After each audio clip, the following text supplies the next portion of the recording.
ಇತ್ತ ಒಂದು ಕಡೆ ಕೋನಾರೆಡ್ಡಿ ಅವರ ಹೇಳಿಕೆ ಆಯಿತು. ಇತ್ತ ಗುತ್ತಿಗೆದಾರ ಸಚಿನ್ ಆತ್ಮಹತ್ಯೆ ಕೇಸ್ಗೆ ಸಂಬಂಧಪಟ್ಟಂತೆ ಸಿಬಿಐಗೆ ವಹಿಸುವುದಕ್ಕೆ ಬಿಜೆಪಿ ಒತ್ತಾಯವನ್ನು ಮಾಡ್ತಾ ಇದೆ. ಬಿಜೆಪಿ ನಾಯಕರಿಗೆ ತಿರುಗೇಟನ್ನು ಕೊಟ್ಟಿದ್ದಾರೆ ಡಿಕೆ ಶಿವಕುಮಾರ್ ಅವರು. ಬಿಜೆಪಿ ಅವಧಿಯಲ್ಲಿ ಯಾಕೆ ಸಿಬಿಐ ತನಿಖೆ ನಡೆಯಲಿಲ್ಲರಿ? ಹಿಂದೆ ಸುಮಾರು 12 ಪ್ರಕರಣ ಸಿಬಿಐ ತನಿಖೆ ಕೊಟ್ಟಿದ್ವಲ್ಲ, ಸೊ ಇವಾಗ ಕೇಳ್ತಾ ಇದ್ದೀರಾ? ಹಿಂದೆ ಬಿಜೆಪಿ ಸಂದರ್ಭದಲ್ಲಿ, ಬಿಜೆಪಿ ಅಧಿಕಾರದಲ್ಲಿ ಇದ್ದಂತಹ ಸಂದರ್ಭದಲ್ಲಿ ಇನ್ನು ನಾವೇನು ಸಿಬಿಐ ತನಿಖೆಗೆ ನೀಡಲಿಲ್ವಾ? ಇನ್ನು ಹೊಸ್ದಾಗಿ ಕೇಳ್ತಾ ಇದ್ದೀರಲ್ಲ, ನಾವೇನೋ ನಮ್ಮ ನಾಯಕನನ್ನ ಸೇಫ್ ಮಾಡ್ತಾ ಇದ್ದೀವಿ ಅನ್ನೋ ರೀತಿಯಲ್ಲಿ ಮಾತಾಡ್ತಾ ಇದ್ದೀರಲ್ಲ. ಹಿಂದೆ ಸುಮಾರು 12 ಪ್ರಕರಣ ಸಿಬಿಐ ಕೊಟ್ಟಿದೀವಲ್ಲ, ಅದಕ್ಕೇನು ಹೇಳ್ತೀರಿ ಅಂತ ಇವತ್ತು ಡಿಸಿಎಂ ಡಿಕೆ ಶಿವಕುಮಾರ್ ಅವರು ಬಿಜೆಪಿ ನಾಯಕರಿಗೆ ಮಾತಲ್ಲೇ ತಿವಿದಿದ್ದಾರೆ.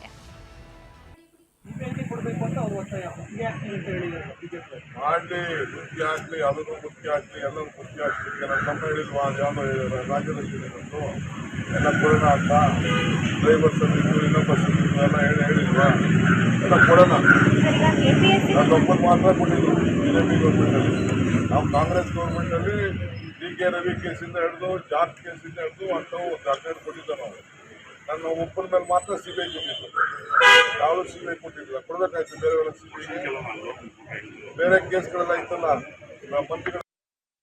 ಈಗ ಪ್ರಿಯಾಂಕ್ ಖರ್ಗೆ ಅವರ ತಪ್ಪು ಇಲ್ಲ ಅಂದಾಗ ಸಿಬಿಐ ವಹಿಸೋದು ಪ್ರಿಯಾಂಕ್ ಖರ್ಗೆ ಅವರು ಶಾಮೀಲಾಗಿಲ್ಲ ಅಂದಾಗ not a case for CBI.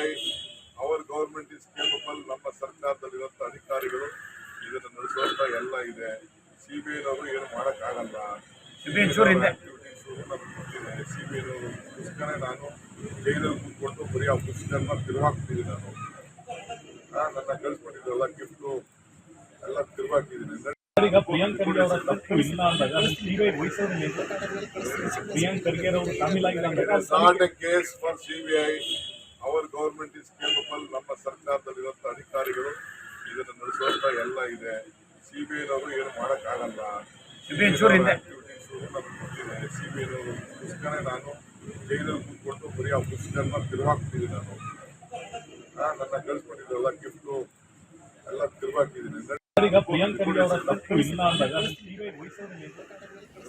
ಕೆಲಸ ಒಟ್ಟಾರೆಯಾಗಿ ಸಚಿನ್ ವಿಷಯಕ್ಕೆ ಸಂಬಂಧಪಟ್ಟಂತೆ ಸಾಕಷ್ಟು ನಾಯಕರು ವಾದ ಪ್ರತಿವಾದ ಅಷ್ಟೇ ಅಲ್ಲದೆ ಆರೋಪ ಪ್ರತ್ಯಾರೋಪವನ್ನು ಕೂಡ ಮಾಡ್ತಿದ್ದಾರೆ. ಸೊ ಈಗಾಗಲೇ ಹೇಳಿದಾಗೆ ಕೋನಾರೆಡ್ಡಿಯವರು ಕೂಡ ಬಿಜೆಪಿ ನಾಯಕರ ವಿರುದ್ಧ ಅಂದರೆ ಹೇಗೆಂದರೆ ಈ ಚಿಕ್ಕ ಮಕ್ಕಳು ಪದೇ ಪದೇ ರಾಜೀನಾಮೆ ಕೊಡಿ ಅಂತ ಕೇಳೋ ರೀತಿಯಲ್ಲಿ ಮಾತಾಡ್ತಾ ಇದ್ದಾರೆ. ಅದಕ್ಕೇನು ಒಂದು ಅರ್ಥ ಇಲ್ವಾ? ಸ್ವಲ್ಪ ಸ್ಟ್ಯಾಂಡರ್ಡ್ ಮೇಂಟೈನ್ ಮಾಡಬೇಕಾಗಿದೆ ಅವರು. ಸೊ ಅವಾಗ ಒಂದು ಸ್ವಲ್ಪ ಗತ್ತು ಬರುತ್ತೆ. ಸುಮ್ಮನೆ ಈ ರೀತಿ ಯಾರೋ ಒಬ್ಬರು ಹೇಳಿದ ತಕ್ಷಣ ರಾಜೀನಾಮೆ ಕೊಡಿ ಅಂತಂದರೆ ಅದೆಲ್ಲ ಅಲ್ಲ ಅಂತ ಒಂದು ಕಡೆ ಕೋನಾರೆಡ್ಡಿ ಅವರು ಹೇಳಿಕೆಯನ್ನು ಕೊಟ್ಟರೆ, ಈ ವಿಷಯಕ್ಕೆ ಸಂಬಂಧಪಟ್ಟಂತೆ ಡಿ ಕೆ ಶಿವಕುಮಾರ್ ಅವರು ಕೂಡ ಯಾಕೆ ನಾವೇನು ಬಿಜೆಪಿ ಅವಧಿಯಲ್ಲಿ ಸಿಬಿಐ ತನಿಖೆನೇ ನಡೆಸಿಲ್ವಾ? ಹಿಂದೆ ಸುಮಾರು 12 ಪ್ರಕರಣವನ್ನು ಸಿಬಿಐ ತನಿಖೆ ಕೊಟ್ಟಿದ್ದೀವಲ್ಲ, ಅದೇನು ಅಂತ ಪ್ರಶ್ನೆಯನ್ನು ಮಾಡಿದ್ದಾರೆ.